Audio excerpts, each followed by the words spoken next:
Join me for a stroll around Moron Oasis, a hidden Peruvian paradise off the beaten tourist trail.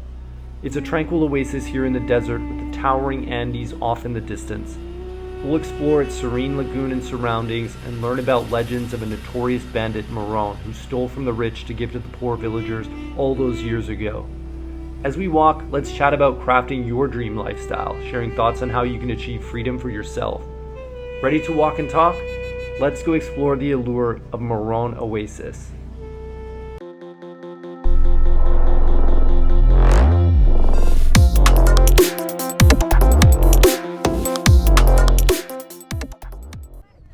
What a trip it's been. We just made our way down from the top here at Moron Oasis after witnessing an incredible sunset with the backdrop of the Andes Mountains. We were super lucky to have almost the entire oasis to ourselves. There was one large group of locals, maybe about 10 to 15 or so at one point. They were super friendly. They spoke with us. They helped us take some great videos, some great photos together. Unfortunately, one of the boys lost his cell phone and we ended up digging through the sand for about 20 minutes before we eventually found it, but he was super happy about that when we did find it. So one thing to be cautious of if you do go up to the top, it's deep sand. It's not easy to hike up because your shoes basically get covered in sand as you go up. It's exercise. It's almost like doing a bunch of squats with heavy weight, but totally worth it for the views up top, especially since there are almost no one here. This place is mostly only known to locals. There's very little information that I found about it online. We spent the past few days traveling around the Ica region, Paracas. We did the drive all the way from Lima.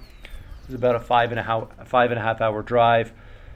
Then we stopped in Paracas. We did some island tours, saw all these incredible animals, marine life, birds, and learned a lot about the history of the region as well. Then we made our way to Ica, spent a few days exploring the oasis of Huacachina, which is also highly recommended. But this stumbled upon our radar when we were at the winery and someone had mentioned it. It's almost like Huacachina, but only locals know about it. It's a hot spot for swimming when the weather is super hot, and you might have slightly more crowds than we experienced today, but still nothing like the touristy location of Huacachina. Huacachina is highly recommended, but when you're up there on the dunes, there are all sorts of buggies going around, people sandboarding, tours, and it's famous for the sunset. It's so well known that it's hard to get your own little private spot, but here we had no problem doing that. And that's one of the beauties I find of being able to travel full time. You're able to set your own schedule. You're able to go against the grain and travel when other people are not.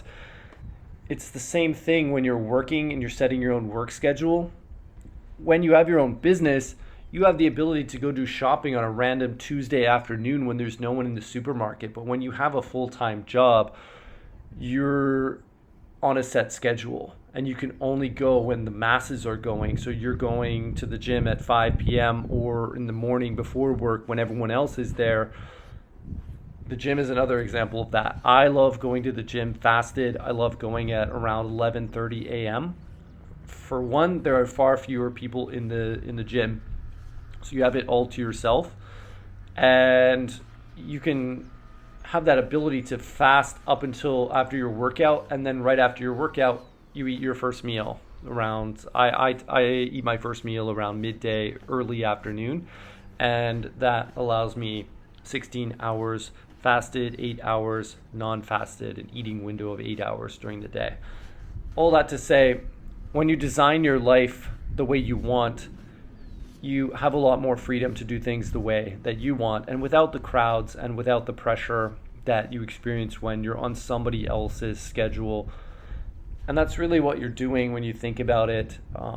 You have a choice in life. You can work for someone else and you're selling something. You are part of a larger machine helping push forward the agenda of someone else. But when you make that decision to step up for yourself and decide what you're going to sell instead of having it dictated to you, you take back a lot of control. And that's easier said than done, of course, but it's something to keep in mind. I think as people who value creativity, who value freedom, we can always have that top of mind, the idea, thinking of what our business idea could be. What is something that you could sell, or what is a skill that you could learn and put into practice that could eventually become your own and earn yourself your freedom?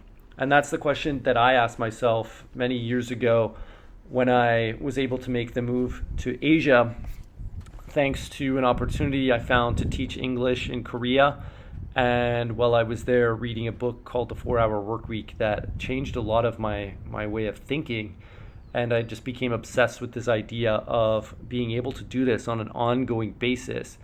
I loved teaching, I loved being in a foreign country, but the second I got that taste of traveling from there to Thailand, to Hong Kong, to these other incredible locations, I was still on a set schedule. I had 1 week vacation and I had to go back. And that was my driving force for finally being able to figure this out. How could I do this where travel no longer became something that for me was a vacation mindset?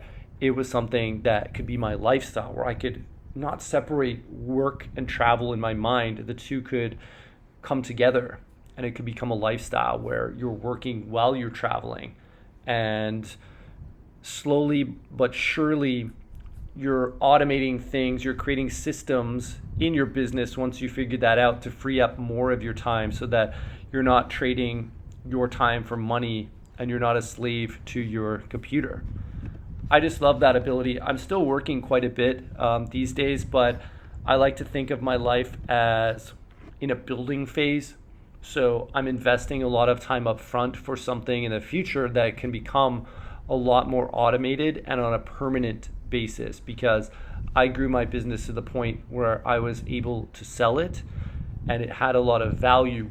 But once I did that, I was starting from scratch, and obviously there's a lot of mixed feelings about that. Once you create something that worked so well and had so many visitors, how hard it is to start again. But I wouldn't have it any other way. I'm very happy with the way that things have turned out, and I'm building again. So I love being in the state of creativity, and I love being able to work from different locations. So if you're looking to do something similar, start to think about, what business idea could you implement? How could you get to that number that you need to travel to the countries that you want to travel to? And it's probably less than you think.